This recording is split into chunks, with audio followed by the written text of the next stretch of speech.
Hi friends, నమస్తే. Welcome to my channel. ఈరోజు అయితే మనకి బండి పని అయిపోయింది. పొద్దున్నే మనకి విజయవాడ భవానీపురం అయితే మన బండికి ట్రిప్ అయితే వచ్చింది. నేనైతే ఇప్పుడు భవానీపురం బయలుదేరుతున్నాను.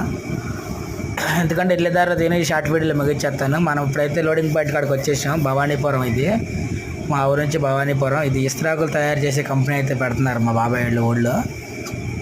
దానికైతే ఇక్కడ కావాల్సిన మెటీరియల్ మొత్తం అంతా వేసుకున్నాం మేము. లోడ్ అయితే నేను ఇంత హైట్ రాదనుకున్నాను, ఫుల్ లోడ్ అన్నారు కానీ ఇంత హైట్ అయితే రాదనుకున్నాను. మనకి బాడీ మీద దగ్గర 3 వరుసలో బండి. మళ్ళీ హైట్ అయితే వచ్చింది కానీ ఇది మోకేయడానికి కూడా కుదిరేదట్లేదు. ఎందుకంటే ఇది మనకి ఎదర సపోర్ట్గా ఎదరికి జారకుండా అట్లా షేప్లో అయితే వేసాను. ఇంకా కొన్ని ఎక్కాల్సినవి ఉండే వెనమాల, అవి అయితే ఎక్కలేదు. మనకు అప్ అండ్ డౌన్ విజయవాడ నుంచి మా ఊరు నుంచి భవానీపురం అప్ అండ్ డౌన్ 30-60 కిలోమీటర్లు వచ్చింది. మధ్యలో అయితే మనకి ఒక టోల్ గేట్ అయితే ఉంది.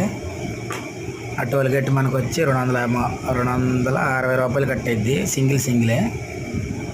మన కిరాయి వచ్చి 3000 అడిగాం. 3000కి మనకి 2500 ఇచ్చారు. 1000 రూపాయలు డీజిల్ కొట్టించా. 260 టోల్ గేట్లు అయినాయి. ఈ రోజుకి అదే ఖాళీగా ఉండటం కన్నా ఎడ్దో ఒకటి ఎంతో కొంత ఉంటేలే అని వచ్చేసా.